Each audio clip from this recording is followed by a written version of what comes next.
പണി പഠിക്കുന്ന ബാല്യകാലം, 160 ശമ്പളം. അന്ന് എനിക്ക് കിട്ടിയത് ഒരു ഡൈനിങ് ടേബിൾ ആണിയിടാനാണ്. ഒരു വിധത്തിൽ ഞാൻ ആണിയിട്ടിട്ട് മാസ്റ്റർ കാല് വായിക്കുന്നില്ല. കാര്യം ഞാൻ ആണിയിട്ട് മാറുന്തോറും കാല് നല്ല രീതിയിൽ ഷേക്ക് വരുന്നുണ്ട്. അന്നത്തെ കൊച്ചു ബുദ്ധി വെച്ചിട്ട് സങ്കടവും വിഷമവും ഒക്കെ ഉണ്ട്. കൂടെ ജോലി ചെയ്യാനായിട്ട് എന്നെ സീനിയറായ ഒരു മെസ്സിയുണ്ട്. എൻ്റെ ഒരുപാട് നേരത്തെ പരിശ്രമം കണ്ടിട്ട് കക്ഷി എന്നോട് തോളി കയറ്റി പറഞ്ഞു, ഇത് എന്താണെന്ന് എനിക്ക് മനസ്സിലായോ, എവിടെയാണ് എനിക്ക് പിഴച്ചതെന്ന് മനസ്സിലായോ, ഇല്ല ഞാനത് കാണിച്ചു തരാം. കക്ഷി ആദ്യം എന്നോട് പറഞ്ഞു, ഈ കാലിൻ്റെ കുടുമ കയറ്റി ആദ്യം വരയ്ക്കണം.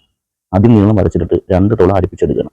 അടുപ്പിച്ചെടുത്തതിന് ശേഷം ഇതിന് നമ്മൾ കാല് കയറ്റി വേനയ്ക്ക് മാർഗീരെടുത്ത് ഒരു നൂല് പുറകിലോട്ട് വലിച്ചു വെച്ച് രണ്ടാമത് കാല് എടുത്ത് ഈ ചെറിയ കാലെടുത്ത് വെച്ച് അതിനെ തുളച്ച് നമ്മൾ ആണി എന്നത് പിടിച്ചു വെച്ച് നല്ല കുളുക്ക പശയിട്ട് ആണിയിട്ട വയസ്സിന് പകരം കയറി കാലുമായിട്ട് കുരുത്തൻ ജാമാവും. ഞാനത് ചെയ്തു നോക്കി. സത്യത്തിൽ കണ്ണീരാണോ സങ്കടമാണോ ഒരുപാട് സന്തോഷമാണ്. കാര്യം വെച്ച് കഴിഞ്ഞാൽ എനിക്ക് അതുവരെ ആ ഒരു പണി രീതി എനിക്ക് അറിയില്ലായിരുന്നു.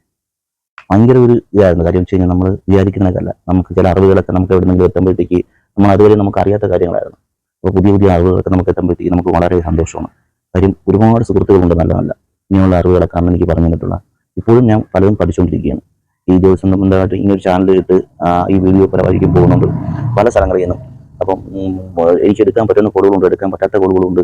കാസർഗോഡ് നിന്ന് ഒരു ചേട്ടൻ വിളിച്ചിട്ട് പറഞ്ഞു വെച്ച് കഴിഞ്ഞാൽ ഞാൻ മുമ്പൊരു വീഡിയോ ചെയ്തിട്ടുണ്ടായിരുന്നു. അപ്പോൾ കാസർഗോഡ് നിന്ന് ഒരു ചേട്ടൻ വിളിച്ചിട്ട് പറഞ്ഞു വെച്ചാൽ എനിക്ക് ആ ഭാഷ ഇപ്പോഴും എത്ര അങ്ങോട്ട് പോലെ കിഴുത്താണി കുത്തി പുറകിലോട്ട് വലിച്ചു വെച്ചു എന്ന് അങ്ങനെയാണെന്ന് തോന്നുന്നു ആ ചേട്ടൻ പറഞ്ഞത്. അപ്പോൾ നമ്മുടെ ഭാഷയെന്ന് വെച്ച് കഴിഞ്ഞാൽ കറക്റ്റായിട്ട് കൊല്ലം തിരുവനന്തപുരം റോഡുള്ള ഒരു ഭാഷയാണ്. അപ്പം ഞങ്ങൾ പറയുന്നത് ഒരു ഇതല്ല, നമ്മൾ പറയുമ്പോൾ നമ്മുടേതായ രീതിയിലാണ് പറയുന്നത്. പക്ഷേ അന്ന് കാസർഗോഡ് ചേട്ടൻ എന്നോട് പറഞ്ഞത് അങ്ങനെയാണെന്ന് തോന്നുന്നു, കിഴുത്താണി കുത്തി പുറകിലേക്ക് വലിച്ചു വെക്കിച്ച് ചെയ്യുന്ന ഒരു രീതിയാണ് അത് എന്നാണ് പറഞ്ഞത്. പക്ഷേ പല സ്ഥലങ്ങളിൽ നിന്നും എനിക്കിങ്ങനെ വിളിച്ച് ജോലി കാര്യങ്ങൾ പറഞ്ഞു തരികയും എനിക്കറിയാവുന്ന കാര്യങ്ങൾ ഞാൻ അവനോട് ഷെയർ ചെയ്യുകയും, അപ്പോൾ അറിവുകൾ നമ്മൾ അങ്ങോട്ടും ഇങ്ങോട്ടും നമ്മൾ ഷെയർ ചെയ്തുകൊണ്ടേയിരിക്കണം. കാര്യം വെച്ച് കഴിഞ്ഞാൽ നമ്മളിപ്പോഴും പഠിക്കുന്ന കുട്ടിയാണ്, ഈ ജോലി സംബന്ധമായിട്ട് പഠിക്കുന്ന കുട്ടികളാണ്. കാര്യം ഒരു അറിവ് പറഞ്ഞു തരുന്ന ഒരാളിനെ ദൈവത്തെ കണക്കാണ് ഞാൻ ഇപ്പോഴും കാണുന്നത്. ഓരോ പുതിയ അറിവ് കിട്ടുമ്പോൾ നമ്മൾ അതിന് ഓരോ വലിയ വലിയ കാര്യങ്ങൾ പഠിച്ചുകൊണ്ടിരിക്കുകയാണ്. അതിനുശേഷം ഒരുപാട് കാര്യങ്ങൾ നമ്മൾ വഹിച്ചിടാൻ പറ്റാത്ത പല കാര്യങ്ങളും ഞാൻ ചെയ്യുമ്പോഴത്തേക്കും ഞാൻ ഇത് കണക്ക് ഈ ഒരു രീതിയിലാണ് ചെയ്യാറ്. കാര്യം വെച്ച് കഴിഞ്ഞാൽ നിങ്ങൾക്ക് മനസ്സിലായെന്ന് തോന്നുന്നു. ഇങ്ങനെയുള്ള വർക്കുകൾ ചെയ്യുമ്പോൾ ഇതൊരു നല്ല മാർഗ്ഗമാണ്. നമുക്ക് ഇത് എൻ്റെ മുറി കാണുമ്പോൾ നിങ്ങൾക്ക് മനസ്സിലാവും അത്ര പെർഫെക്റ്റ് ആയിട്ടാണ് മുറി കൊണ്ടിട്ടുള്ളത്. നമുക്ക് യാതൊരുവിധ ഇതും ഷേക്കുള്ള കാര്യങ്ങളോ വരത്തില്ല. അപ്പോൾ ഇങ്ങനെയുള്ള വർക്കുകൾ മോഡേൺ ആയിട്ടുള്ള വർക്കുകളൊക്കെ ചെയ്യുമ്പോൾ ഇതെങ്ങനെ വേറെ ആളുടെ ഹെൽപ്പ് പോലും നമുക്ക് ആവശ്യമില്ല. നമുക്ക് ഒരാൾ പിടിച്ച് വയ്ക്കുകയോ എടുക്കുകയൊന്നും വേണ്ട. നമുക്ക് ഈ ഒരു രീതി നമ്മൾ തുറന്നു കഴിഞ്ഞാൽ പണിയൊക്കെ അത്ര പെർഫെക്റ്റ് ആയിരിക്കും. എൻ്റെ ഓരോ വർക്കുകളും നിങ്ങളിലേക്ക് എത്തിക്കാനായി ഞാൻ മാക്സിമം ട്രൈ ചെയ്യും. കാരണം ഞാൻ ചെയ്യുന്ന ഓരോ വർക്കിൻ്റെ പണി രീതികളും വർക്കും മോഡലും കാര്യങ്ങളും പണി ചെയ്യുന്ന മാർഗ്ഗങ്ങളും ഒക്കെ നിങ്ങളിലേക്ക് എത്തിക്കാൻ ഞാൻ നോക്കും.